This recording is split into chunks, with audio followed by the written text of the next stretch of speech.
Welcome in, everybody, to the First Call podcast. Jeremy Plonk from First Bet, joined by Jeff Siegel. Jeff's visiting beautiful Las Vegas for some basketball this weekend. Jeff, good morning and welcome in.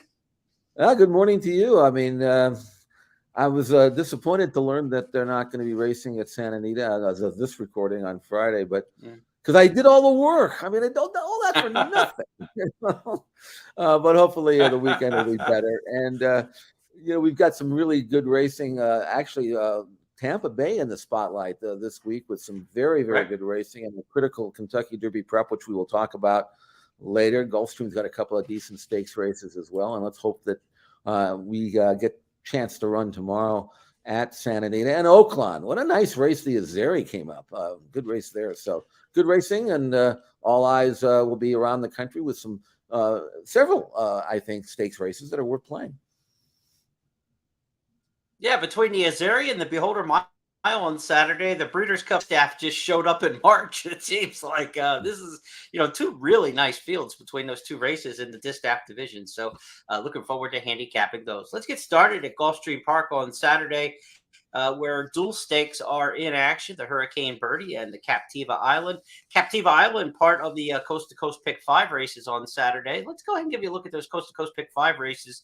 Brian, Nato, and Jeff will have their video on social media that you can check out.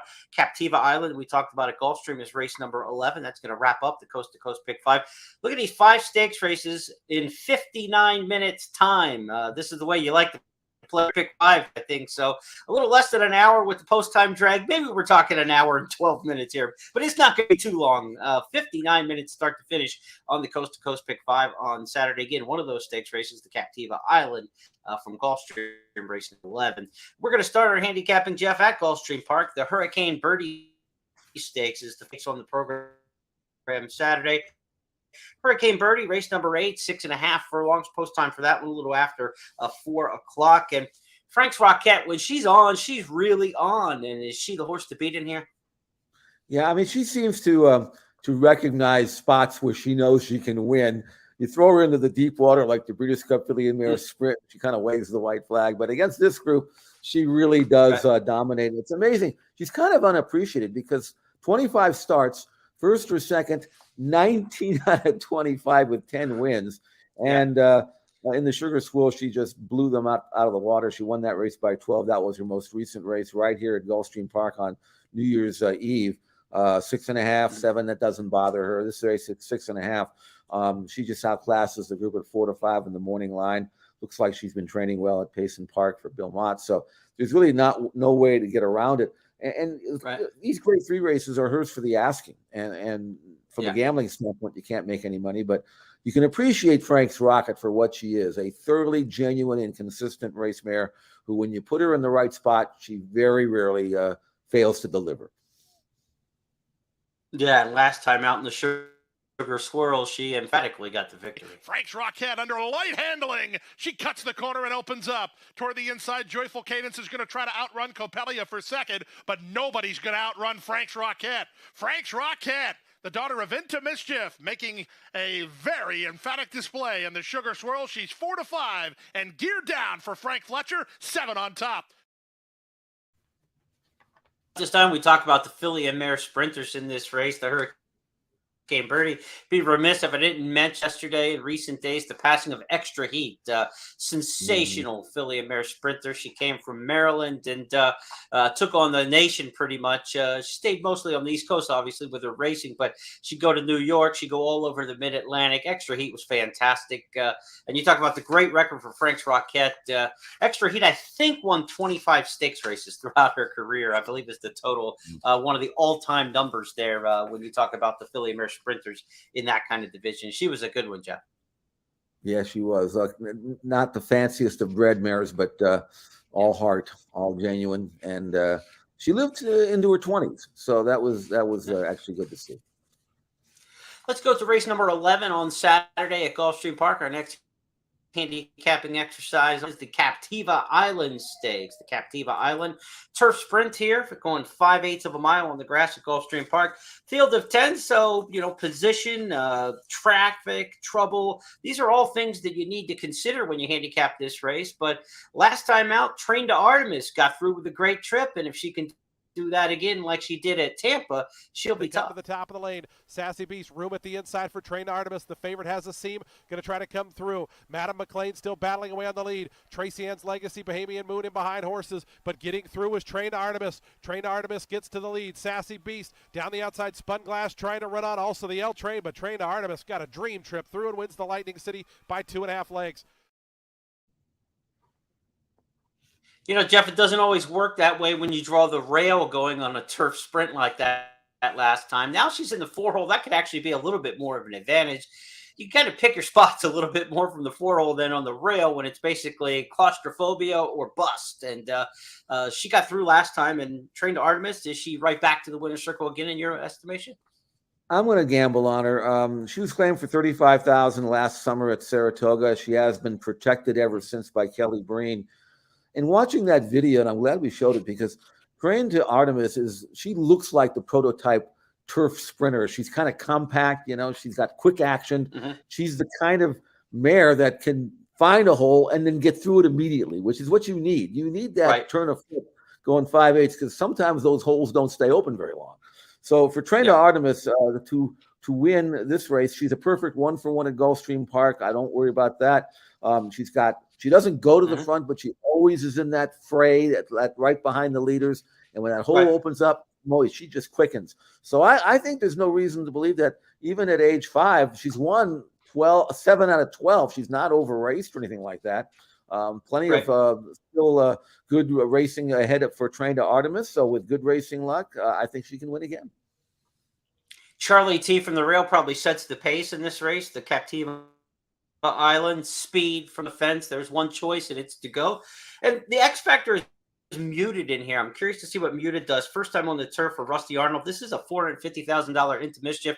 Was with Tom Proctor. Went to Rusty Arnold last year and hasn't been out since May. I like fresh turf sprinters. You don't need to be super fit. You need to be sharp. And Rusty Arnold's hand is so deft with these turf sprinters over recent years. He's had so many good ones in Kentucky and in Florida. I'm curious to see this Glen Hill farm trained or owned Muted, the 6, a first-time turf runner. But again, Rusty knows which ones can make success and make hay on the turf and turf sprints. So very curious about Muted in the Captiva Island race number 11 at Gulfstream Park. At Oaklawn on Saturday, we've got the Azeri Stakes next up to handicap. The Azeri is 1 mile and 1/16 on the main track. Main local prep here for the Apple Blossom Stakes, which will come up during the Racing Festival of the South, the beginning of April. The Azeri Stakes, grade 2, 1 mile and 1/16, the same trip as the Apple Blossom. What a field. I mean, this race could be the Apple Blossom, Jeff. You are talking about last year's Kentucky Oaks winner, Secret Oath, who came through that Oaklawn path. You've got Clairiere, who last year arguably had the best season, maybe outside of, Malathot, who won the Eclipse Award.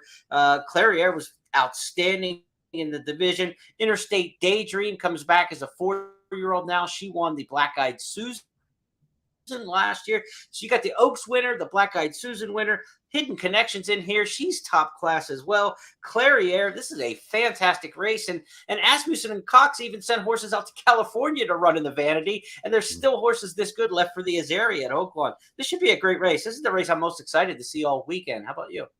I am too, because this is a race where you've got the leaders of the division, and many of them are coming out now, and you have to figure out which ones want to win this one and which ones want to use this as a springboard to something bigger and better. And I really think Wayne Lucas wants to win this one with Secret Oath. I think he's tired of losing. I mean, she has not won since Kentucky Oaks. You can look at the work pattern, and those are serious drills. Those drills that Wayne has put in Secret Oath are designed to have her to win right now, not next week, not next month. And if you look at the form at Oaklawn, you'd understand why. I mean, she was terrific last year here at Oaklawn Park. We know she likes the track. I like Kyler Gaffleone on it. I think he's going to ride her, give her the patient ride she needs. He's going to ride her like a grass horse on the dirt. You know what I'm saying? So first Yeah. time for him. I think that's going to be good. Inside draw means he can be wherever he wants to be. Just sit, and wait, and then go on with it. So I like Secret Oath. Now you got to respect Clairiere. I don't know how important this race is for her. Obviously, on her best day, she's right there, and the others back as well. I'm sinking or swimming with Secret Oath. I mean, if she's going to be this good this year as a 4-year-old, as a daughter of Arrogate, she should get better with age. This is the kind of race I think she is supposed to win. Let's go back and relive her at her best on Kentucky Oaks Day. Secret Oath on the outside second. Nest is third in the center of the track. Then comes Desert Dawn. It is Secret Oath and Luis Saez. They have the lead at the 8th pole. That goes Zulu not going with her. Nest is making her run. Desert Dawn is on the outside. But as they come to the wire, it is Secret Oath for the coach, Dwayne Lucas. She wins the Kentucky Oaks. Nest was second, and then it was Desert Dawn third. That goes Zulu finished fourth at 149.44. Dwayne does it. Larry Comas on the call there for NBC. A little announcer news. Comas is going to call the Dubai World program. So a new voice of the Dubai World Cup, Larry Comas. And when you hear the Azeri Stakes on Saturday, it'll be Jim Byers, our old friend from Remington Park, Hollywood Park, and Lone Star. Most recently, Jim Byers now taking over as the interim track announcer, replacing Vic Stauffer at Oaklawn Park. And around the world in the news here. In recent days. The Azeri Stakes, they're going to be a fantastic race coming up on Saturday. Maybe the best race of the entire weekend, but we've got some arguments to be made on that statement. So let's take a look at some of the other stakes that we're going to handicap here, starting with Tampa Bay Downs next up. It's the Hillsborough Stakes in race number 9. We'll look at the Florida Oaks in race 10 and the Tampa Bay Derby in race 11. 5 stakes in all at Tampa Bay Downs on Saturday. I've got an all stakes pick 5 posted on the blog section at expressbet.com and at news.first.com if you want to get my picks on all 5 stakes races, 7 through 11 in succession. Check those out in written form. But to the 9th we go, the Hillsborough Stakes. Jeff, this is a horse who I think you've got a couple Chad Browns in here. In fact, 3, Rougier, California Queen, and Shanty Sarah. It's the latter of the 3 that I think stands out. I'm going to make her a single in these multi-race bets coming up on Saturday. The late pick 4 and pick 5, all stakes versions at Tampa Bay Downs. I think they've got to beat Shanty Sarah. No question. I think she's rounding back to her best form. You know how I'm sure you remember how brilliant she was as a 3-year-old when she came over from France and won the Pucker Up, won the Jockey Club Oaks, and then just was incredibly impressive in the QE2 at Keeneland. Didn't quite come around last year, but I think now, after watching her run in the Pegasus World Cup Filly and Mare Turf, she was second behind the front-running Queen Goddess and didn't get the fractions perhaps she needed, and maybe a mile and 16th.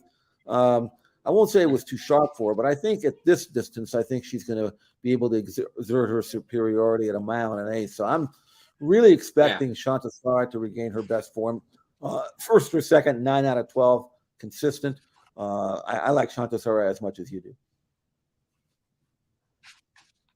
Let's see her in the Pegasus World Cup Filly Mare Turf back in January. Tries to hang with her from the inside. Wakanaka's got no place to go. Shanty Sarah swings wide with Lady Rockstar as Queen Goddess sets sail for the money. There's an 1/8 of a mile to go. Queen Goddess leads by 4 lengths. Lady Rockstar and on the outside, Shanty Sarah. Final 1/8 of a mile. Queen Goddess trying to get home. Shanty Sarah closing ground, but out of time. It's Queen Goddess to win the Pegasus World Cup Filly and Mare Turf by a 1.5 lengths. Shanty Sarah was second. A little bit easier competition in this race. The extra 1/16 of a mile to a mile and an 1/8. I think it all adds up. And the distance is interesting in here because Temple City Terror is a quality mare, but she's a marathon mare. A mile and an 1/8 seems a little short for her. Same with Rougier. I think she's probably better at a mile and a quarter, a little bit longer. So distance-wise, it should really set up in here for Shanty Sarah. Gets in light, 119. Irada Ortiz can make a difference of a length or 2 here. I'm all in for Shanty Sarah coming up in the 9th race at Tampa on Saturday. She's a single for me. To the Florida Oaks in race number 10. This race, not one that's probably going to be singled by a lot of folks in the pick fours and pick fives at Tampa Bay Downs. To me, Jeff, there's a lot of quality options here and several places you can turn in the mile and 16 Florida Oaks. The Oaks at Tampa is on the turf, of course, not a prep towards the Kentucky Oaks per se, but we got grass runners here. Who'd you pick? I ended up going with Navy Goat, although she's certainly one of several that could win. But I'm going to give her another chance because I was really high on her in the Ginger Brew. I didn't think she ran as well. I'm sure she didn't run as well as I think she's capable of running. She didn't get out cleanly, and she was kind of niggled at and never really was happy. I didn't think. Stayed on. She never really quickened like I thought she was going to, as she had done in her last race. But first time Lasix, maybe that's got something to do with it. I don't know. But I'm looking for Navy Goat to kind of draft in somewhere in the second flight, get some cover, and then maybe blast home. She's 6-1. That to me is the attractive part of the equation, is the fact that she's going to be a decent price, knowing that, okay, I mean, there are faster horses in here on numbers than she, but she's only had the 4 starts. And they gave a lot of money for her in the 2-year-old sale, $450,000. So obviously well regarded, good hands. I think I'm going to give her a chance. And if I lose with her this time, okay, at least I wouldn't forgive myself if she paid $14 and I wasn't on her after how much I liked her last time and kind of disappointed. So I want to go with number 6, Navy Goat. Mild surprise, perhaps, in the Florida Oaks. I liked her too, and I wanted to get really excited to jump in. And then I saw a gap in the work tab from February 5th to February 20th. That's 20 days.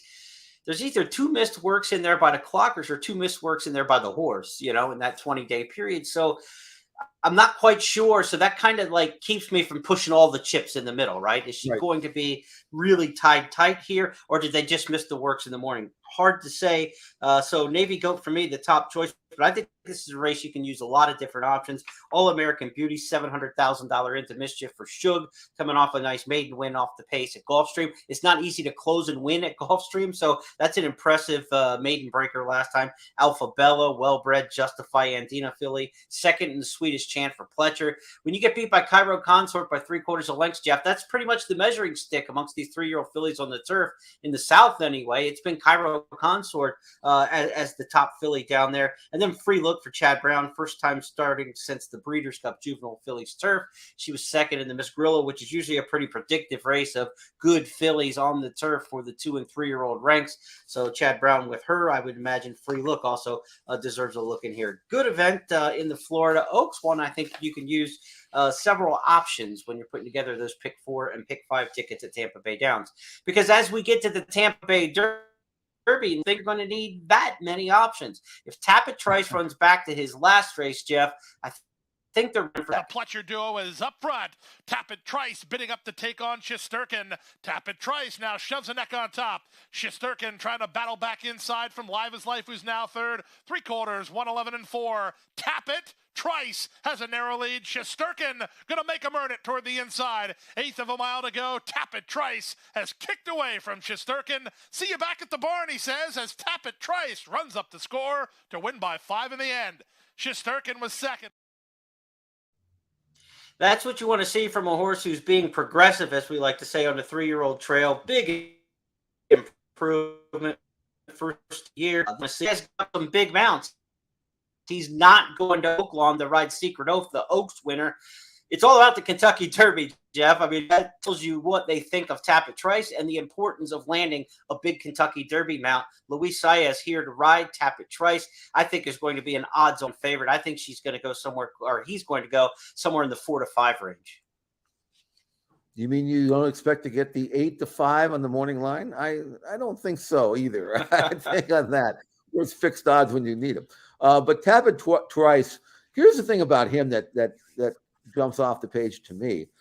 Well, apart from the fact that his buyer numbers continue to rise with every start.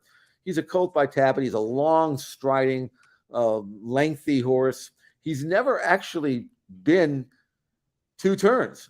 All of his races are 1-turn miles. And I would have to think that the longer, the better for him. The only thing that I'd like for him to see is to get out of the gate a little quicker and a little cleaner, a little smoother so he can get early position. But if he, I'm just going to assume that experience will take care of that. But he continues to impress in the morning as well. And I like what Todd's doing with him here. He's running him in this race. It's already assumed, and I think he even intimated this, that probably the next one after this would be the Bluegrass at Keeneland. This is the proper way to bring a colt like this up to 1.25 miles. He's got enough foundation now where he can stretch out and win this race without having to run against the very best. And then the last one, the Bluegrass, should be, the final tightener. I am sky high on Tapit Trice, and I hope that he runs as well as I think he's capable of running, because he's going to be an exciting part of this class. He's not a gamble, obviously. He'll be way too short, Right. But he's an exciting horse to watch. This is the one race I'm absolutely going to make sure somewhere, somehow, I'm going to watch it. I don't care if there's 2 minutes to go in the game and it's tied. I'm going to watch this race because that's how high I am on Price. I'm going to have this race on somewhere in the arena so I can see it. Now, when you look at this field of 12, 7 of the runners are coming back out of the Sam F. Davis Stakes. Interestingly, among those 7 was the winner Litigate, not in that list of 7. So you've got 7 horses who couldn't beat Litigate last time. Litigate, a Todd Pletcher trainee who's headed to the Louisiana Derby next. They're going to skip this race and go to New Orleans with Litigate. I got to say, on talent, Tapit Trice stands out over Litigate to me between those 2 horses. I think Tapit Trice far more talented of the pair. So if those 7 warm up couldn't warm up Litigate lab. I don't see how they're going to do it. Now, the interesting thing, because I want to go back to this field graphic, if you look from Dreaming of Kona out, the 8, 9, 10, 11, 12 are all speed horses, including Zydeco, who was in the far outside post in the last race in the series, the Sam F. Davis Stakes. He broke out like a quarter horse and crossed over the entire field. Litigate did the same thing from an outside post. I think you're going to see these outside horses all cross over. So that is the one fear factor I have for Tapit Trice, is you've got 5 horses that are going to try to clear him going into the clubhouse turn from the outside. It could get bumpy on the clubhouse turn. This could be a decent education race. Hopefully not any kind of, physical bumping and things like that, but he's going to have to kind of relax a little bit and watch horse over his face and then not try to run up into the fray. So that's the only question I have. But 8, 9, 10, 11, 12, they all want to show speed in here. A very similar lineup. If you're looking for a long shot in here, Jeff, I thought Lord Miles is the horse who you want to use underneath in your exotics in here. He was a horse I thought had a big shot in the Holy Bull after running 3rd in the Mucho Macho Man. They put blinkers on him in the Holy Bull and he ran just absolutely terrible. Now they take the blinkers back off. Sometimes you put blinkers on a horse and it does not work. It's you think Palace Mouse, you think of other horses over the years, high profile examples. The blinkers come back off. A bullet workout since then without the blinkers for Lord Miles. Paco Lopez, you got the rail. With all that speed to the outside, I think he can he's a closer, but he's not going to get too far back, I think, with the rail position. So I think Lord Miles has a shot here underneath if you're playing exactas or tries. I think you want to use the one horse underneath, but there's no doubt in my mind. To me, Tapit Trice's best race wins this race by 2-3 lengths, I would think. Well, that's what we're looking for. It's not the worst thing in the world for him to get experience. He's going to need it. And it's also good for us as the horse players to find out if he can take that kickback and if he can switch off and he doesn't try to run off and do anything stupid. So if he's good enough, if he's not good enough to win the Tampa Bay Derby, you have to recalculate your sights. On the other hand, if he's going to take that dirt and still come away and win with authority like we expect, then that's one less thing we have to worry about in a 20-horse field in Kentucky. Let's go to Santa Anita now for Saturday's stakes double, the San Carlos and the Beholder Mile. Again, as we tape our podcast early afternoon East Coast time on Friday, they announced that they have canceled racing on Friday at Santa Anita. I'm told that they do expect to run tomorrow. The cancellation today is so that they can preserve the track for weekend racing. So the expectation is they will be running Saturday at Santa Anita, where on the main track, the 2 stakes races are the San Carlos and the Beholder Mile. San Carlos is race number 5. It's for the sprinters, field of 6 in here. You've got some proven names like Get Her Number, a grade 1 winner, Forbidden Kingdom, and Spirit of McKenna is a horse who Jeff likes a little bit here, stepping up in class.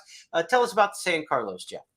Well, I think that's it. I think Forbidden Kingdom, who is coming out of the the Malibu, and it was a really rather amazing race for him because he made the lead, and Taba was kind of breathing down his neck, and then Taba went by him, and it looked to me like Forbidden Kingdom was going to wave the white flag and retreat, but he stayed on very bravely. Right. I thought that was a really good effort for him. Trained well since, obviously he likes 7/8. So I think Forbidden Kingdom is clearly the one to beat. I don't think there's anything as good as Taba in here. Spirit of Makina, though, he might be really good. I mean, he's only had a handful of starts, and he's getting faster by the race. He's got that good pace stalking style. Good for him that he's outside Forbidden Kingdom, so he has the option of tracking that one, kind of like what Taba did, and then quarter pole, kicking on with it and seeing how good he is. And he's on pure numbers. He's right there with the Forbidden Kingdom. So I think Forbidden Kingdom's got the proven quality against better horses, but I wouldn't put it past Spirit of Makina to challenge him severely. I think that's a very good race, and I think they're two really good sprinters, especially at this distance on this track. So I'll make it Forbidden Kingdom over Spirit of Makina. But if you're playing any kind of rolling exotics, I think you got to use them both. Let's go back to opening day, the Malibu, and that re-rally of sorts from Forbidden Kingdom. You can see it for yourself. Forbidden Kingdom, Taba and Straight No Chaser, three of them across the track as they turn for home. Taba between horses, Straight No Chaser running the race of his life. These two will arrive at the 8th pole together. Hoist the Gold is finishing with interest on the outside. So is Nakatomi, a 16th to go, and Taba starts to pull away late. It's Taba, absolutely terrific in winning the Run Happy Malibu by 4 widening lengths. Forbidden Kingdom was second. San Carlos co-featured on Saturday at the Great Race Place, where we also have the Beholder Mile, Grade 1, 1 mile race in the filly and mare division here, distaff division. We talked about the Azeri at Oaklawn having some headliners. We've got Pauline's Pearl coming west for this one, Amore coming west for Brad Cox. You've got the locals, Fun to Dream. Fun to Dream's only 6 for 7 lifetime, and a lot of these fillies who have, had some chances against each other. So this is a really good cast in the Beholder Mile. Jeff, it's the Express Bet Race of the Week. You can get my analysis in the email newsletter. I'm curious to see what you make of this one. Well, I looked at the morning line here at 5-2 on the Fun to Dream, and I have to think she'll go lower because of her consistency, her ability, her speed. Here's another thing about her. She's by Arrogate. She's only had 1 2-turn race in her life, and it was visually very impressive. I mean, she's been running short just because the races have been coming up that way. She's a Calbred, so they ran her in a Calbred race, and then she went in a 4-year-old only race, so she did that. Santa Monica was next in line. There's no reason to mess around. That was a race that was hers for the asking. She did that. But there's no reason to think that she won't be even better around 2 turns. And again, her 1 2-turn race was terrific. Plus her speed in the race, so outside she can kind of drop over, pick her spot, and kick on with it. I mean, the Invaders are coming in. This is a tough task for them, much more, I think so, than it is for Fun to Dream. I like Fun to Dream. I like her solid. She was really good on the back end of the Santa Monica. Let's take a look. Wake at Midnight gets the jump on the favorite Fun to Dream, who's won from the outside. Samurai Charm fights on doggedly, and here's Fun to Dream kicking into high gear at the 8th pole. It's Awake at Midnight and Fun to Dream. Fun to Dream runs right by, and Fun to Dream, another graded stakes victory, wins the Santa Monica by 2.5 convincing lengths. She translates that to 2 turns. I think they're probably all running for second. If you are looking for an upset in here, I think Amore, the horse for Brad Cox, is one to watch. Since coming to his barn, she's 2 for 2. And in her race last time at Oaklawn, she was behind a filly named Lovely Ride, who had already won 2 stakes at the meet for Robertino Diodoro, was gunning for a 3rd straight stakes win at the meet, had no pace pressure, no reason at all for Amore to be able to get by her, and she did. I like that dogged tenacity that she had in the stretch to keep coming and get the victory. Flavian Pratt rides this time, and he and Cox team up. They win high percentage when they work together, according to DR, 38% over the last couple of years. So I think Amore is going to be the one who's kind of grinding after her if there's anybody to warm up Fun to Dream in the Beholder Mile. That's going to wrap up our handicapping for Saturday. 8 stakes races up and down here on the podcast. Want to remind you again that Coast to Coast Pick 5 Saturday and Sunday this week. The races have already been drawn. Show you the Saturday lineup once again. Saturday's lineup just 59 minutes start to finish. Starts race number 9 at Gulfstream Park and runs through the 11th at Gulfstream. And then on Sunday, your first look at the Sunday races for the Coast to Coast Pick 5. This will include a couple or one stakes race here. The Santa Anita Grade 3 1.25 miles on the turf. Race number 7 at Santa Anita will be the anchor leg. So one stakes race. It's an all turf Pick 5 on Sunday in the Coast to Coast. So let's hope Mother Nature gets her rain out of the way for Southern California today and opens up the green for us on Sunday. Again, all stakes turf Pick 5 coming up on Sunday. Want to congratulate 664 players who managed to beat the host over the course of 8 weeks of competition in January and February. They will all match up on Saturday in the Beat the Host Championship round. A lot of fun to be had there, but there's also some big prizes to win too, and qualifying for some of the major handicapping tournaments around the country. So good luck to the players in the Beat the Host Championship round. We have a nice interview on social media. Be sure to check it out on the ExpressBet and FirstBet handles and on YouTube at ExpressBet site. Tom Bassett, the guy who swept all of us, Jeff and I included, he sat down with Millie Ball yesterday to talk about the tournament, his horse playing, a chance to meet one of your fellow players out there. So check out the interview with Tom Bassett. He is one of 664. Jeff, it all resets now. He won the money title for the 8 weeks. He won the $6,500 bonus for sweeping the 8 hosts. But everybody goes back to zero on Saturday. He's just another fish in the pond when they play in the championship round. He's a big fish, though. Yes. Very talented handicapper. I tip my hat. Well done. And good luck to all who are playing in that tournament. We look forward to you playing with a FirstBet and ExpressBet throughout the course of the racing weekend. Jeff and I will be back on Tuesday with our It's Official podcast, where we take 5 topics from the weekend and make them all official. So until then, good luck playing the races, and we'll see you on Tuesday. Jeff, enjoy the bouncing balls in Las Vegas. Thanks a lot. I'll see you then.